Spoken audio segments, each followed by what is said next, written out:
Hello everyone, SVTDI here, and another episode of the Bastion no commentary let's play. Now, last episode, Zia or Zai, whatever his name is, destroyed the cores, and now we have to go and find the shards. Now, no further ado, we're going on with the let's play.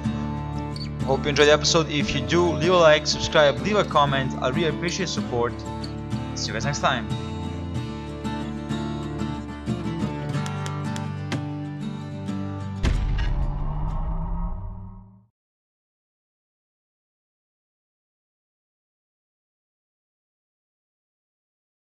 Queen Anne's reign is over. We even got a crown jewel.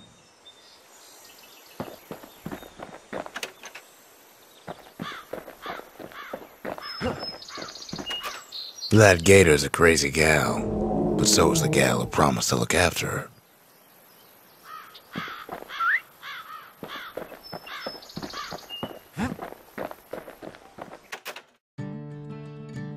They said Queen Anne was just a folktale.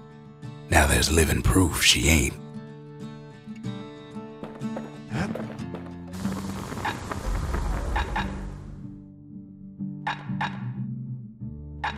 To fix a brusher's pike, you just need a good length of knife bark.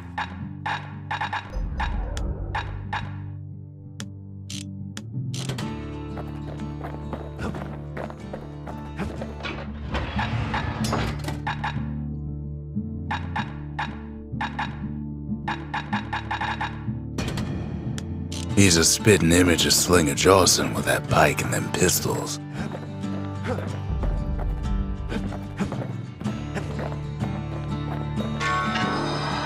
All that trouble for a single shard, but you know what? It was worth it.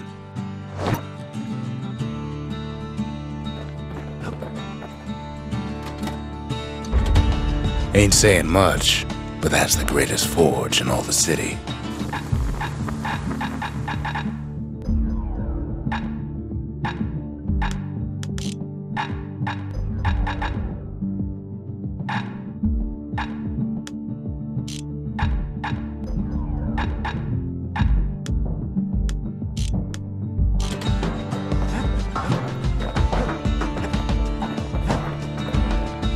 The next shard should be farther out there in the wilds.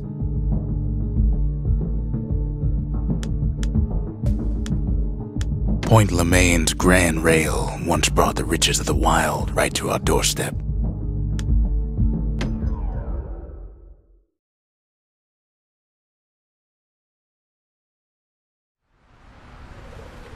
Know how Caelondia became the richest city in the world? 2 words. Point Lemaine.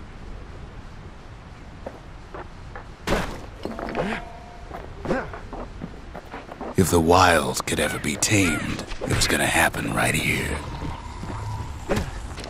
But now, the greatest outpost past the city line is nothing but a freak show.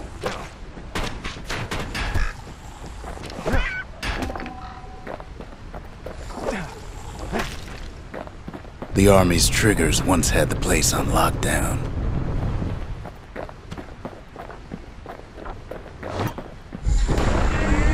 Kid might as well pick up where they left off. Blam! Just like my fighting days. Gun like that can even put the wilds in check.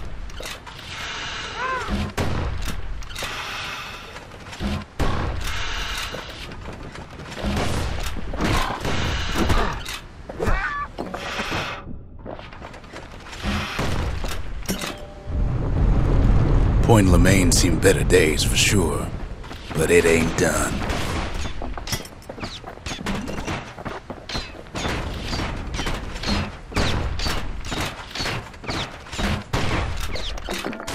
Whole place shudders in a fit. The Grand Rail of Point Lemaine, not only is it still there, it still works. Of course, it's no longer shipping hides and alloys and spices, but it can give the kid a lift.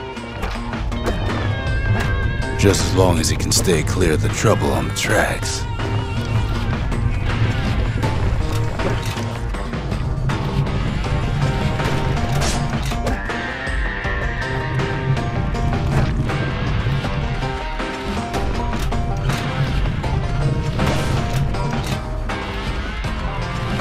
Grand rails all grown over with things the Calamity chewed up and spat out.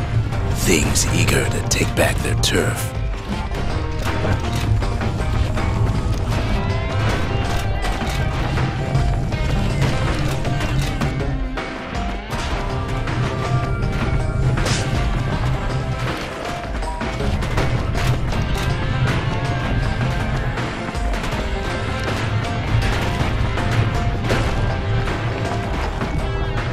Kid lets a few of them slip by. Lunkheads settled in like they owned the place.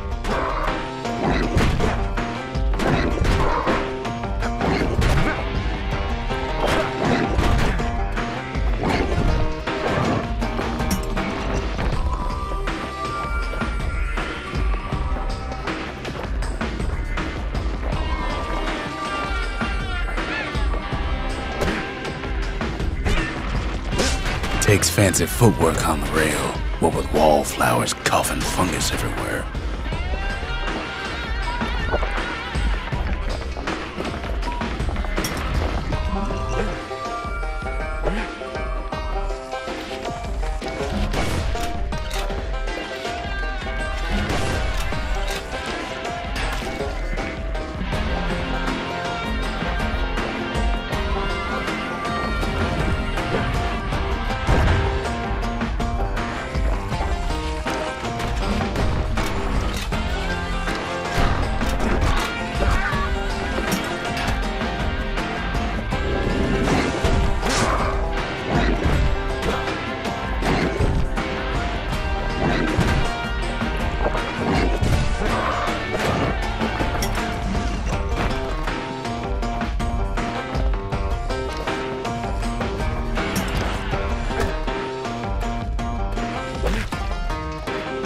Place used to be closed off, but now it's split open like a rotten pineapple.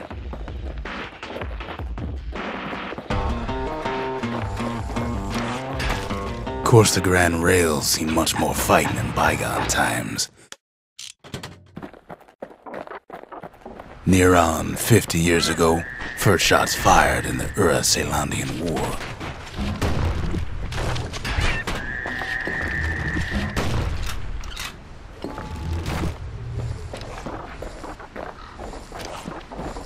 It was right here that Zolf's Ura forefathers decided to mix it up.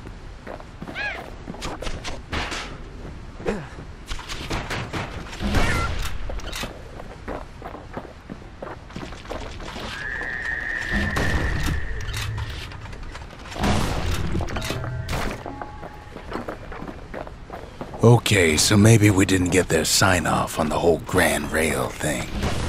That was bad.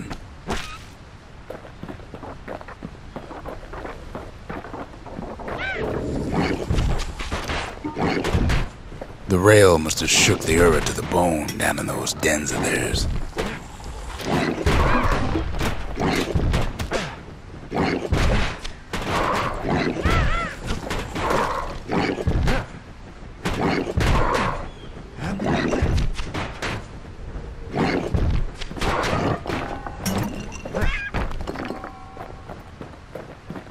Well, the rail won't last much longer now that the kid took the shard. It's still got one good run in store for him, though. All the rotten wood there on the rails turned it into Swampweed Central.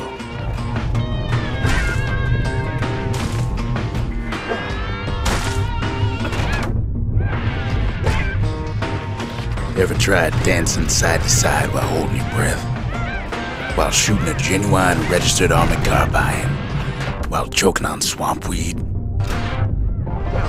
While peckers trying to prick you in the eye? Well, let me tell you, it ain't fun.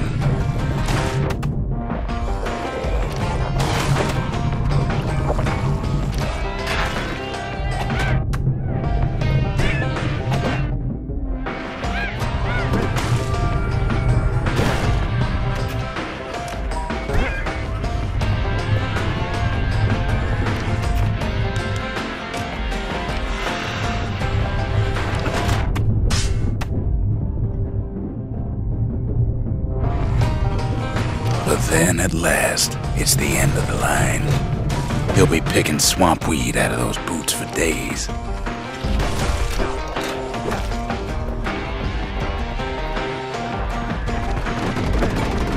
Turns out he's got company up at the rail station, waiting for him.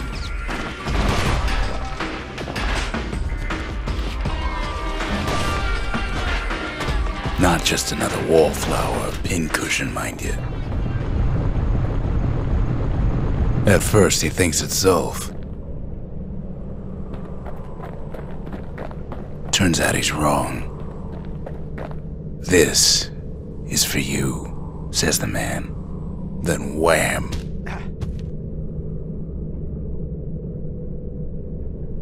When the kid comes to, the man's long gone, but something else is there.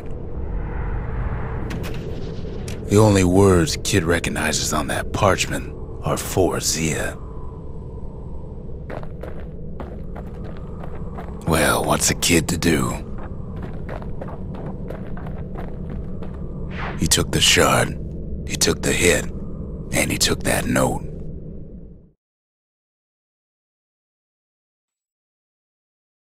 That note cuts straight to the heart of things, don't it?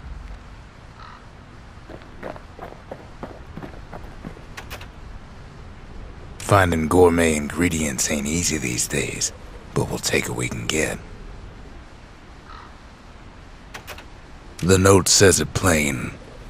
Zia, go east to learn the truth about the calamity and our people. I'll be waiting. Sincerely, Zulf.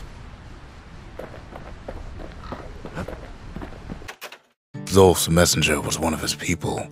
Wonder just how many of them survived, and what exactly Zulf told him.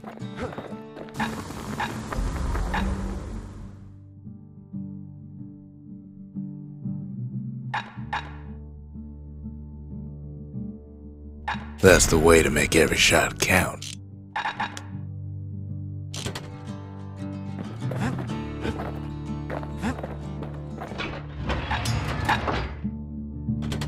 Sometimes a brusher's pike just ain't enough. That's what the carbine's for. Kid arrives just in time to sample Zia's famous cooking.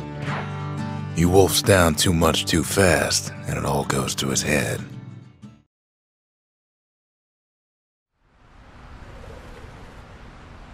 I've said a lot about the kid, but he ain't the only one wrapped up in all this.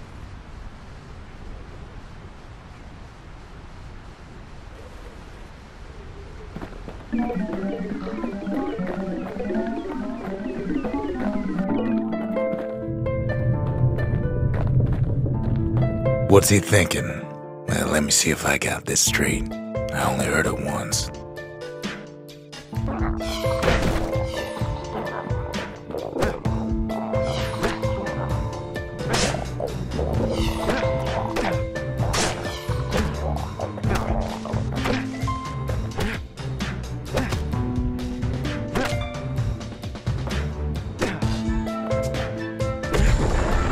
Once there was a normal Ura girl, but she wasn't born in the Tazzle terminals like the rest of her people. She was from Celandia.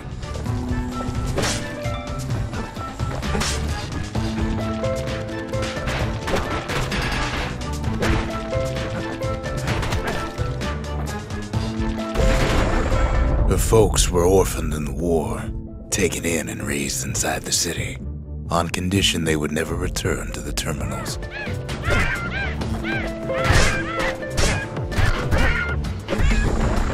Ura refugees who came into the city had to stay for life. It was a way to reduce the risk of city secrets leaking out.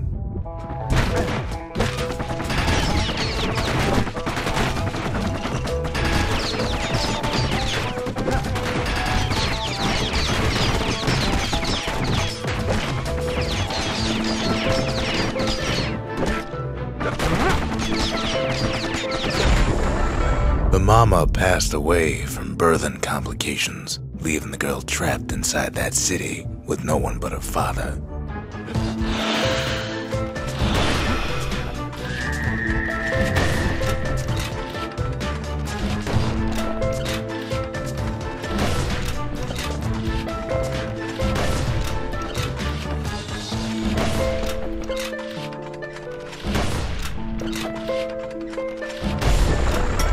father was sharper than a brusher's pike, so he got a job working for the city's mancers. His daughter barely saw him.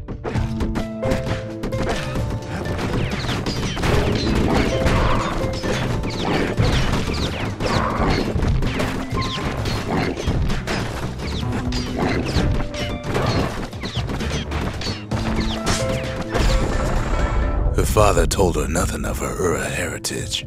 He told her nothing of the Mancers. It's for your own good, he said.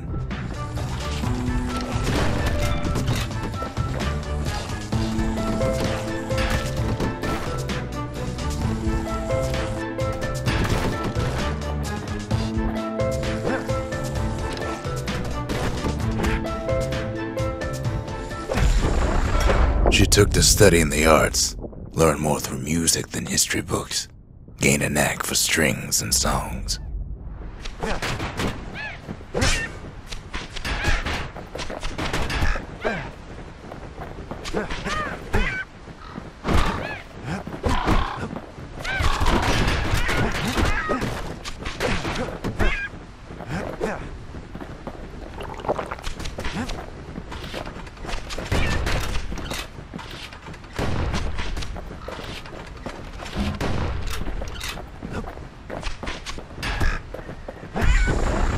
At first, she tried to be like other girls, but her classmates spread word that her father was an Ura trader, selling out the city.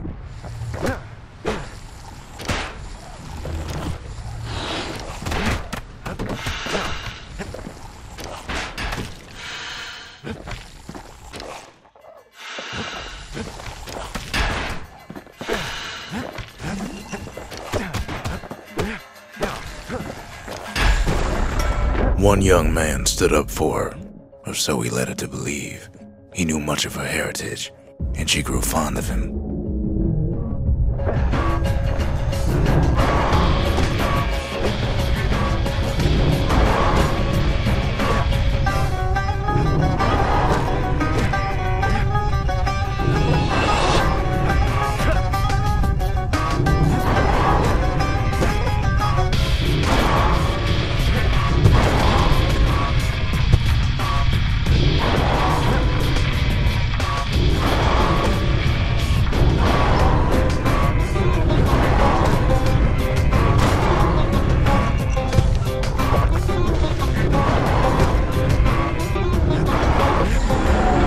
The young man convinced her to take him to her family den to meet her father.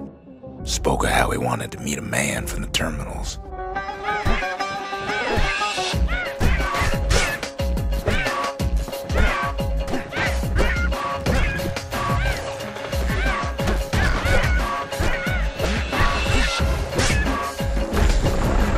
When the young man greeted her father in the Ura's native language, her father flew into a fit of rage and threw them out.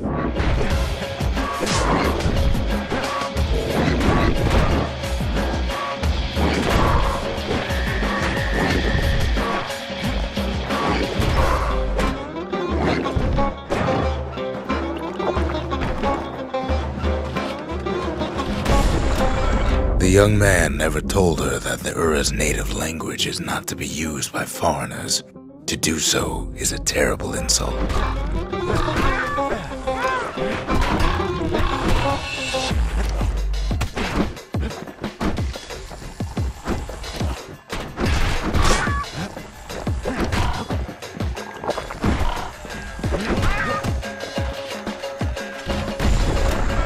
It was then that she decided to escape. The two of them could flee the city together and go to the Tassel terminals.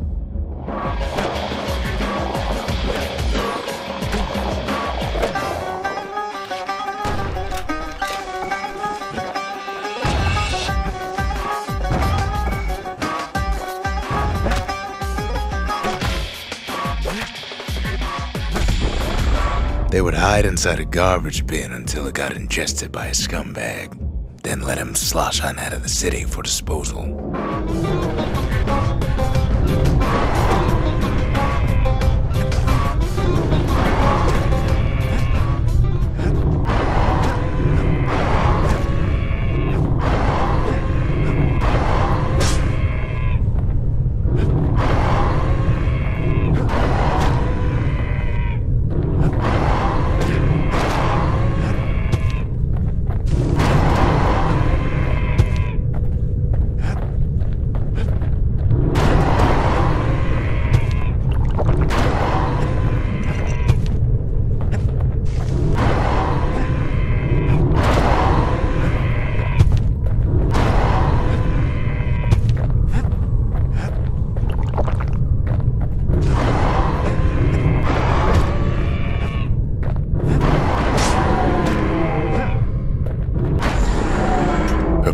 almost succeeded, but the authorities were already there when that scumbag sidled up to the city walls.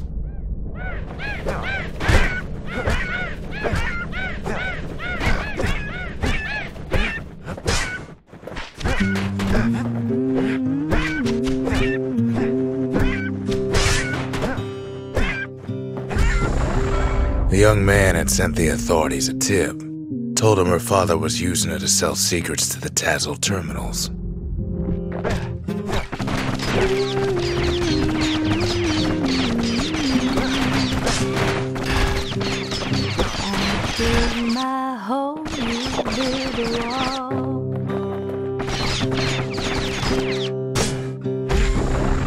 She and her father were arrested for treason, but her father got a deal. Returned to work for the Mansers, and she'd go free. One day that wall is gonna fall. Gonna build that city on a hill.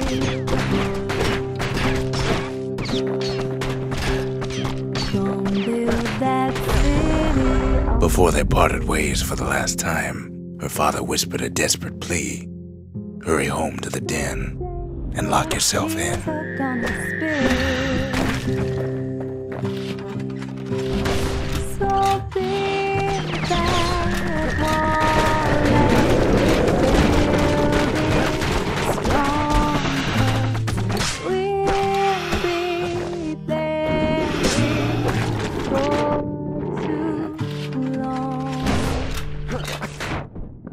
Build that wall up to the sky.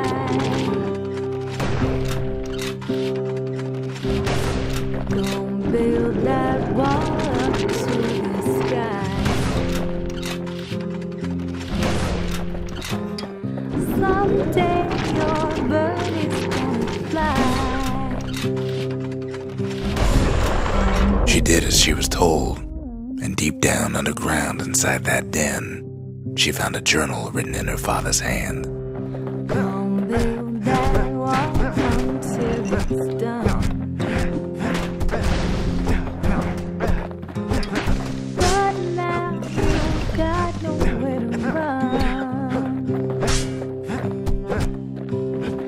So build that wall. The next day, the door to the den turned to ash.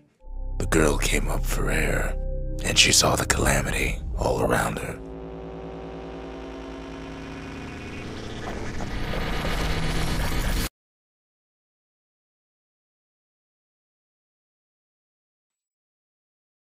When the kid wakes up, his world's still in pieces, just the way he left it.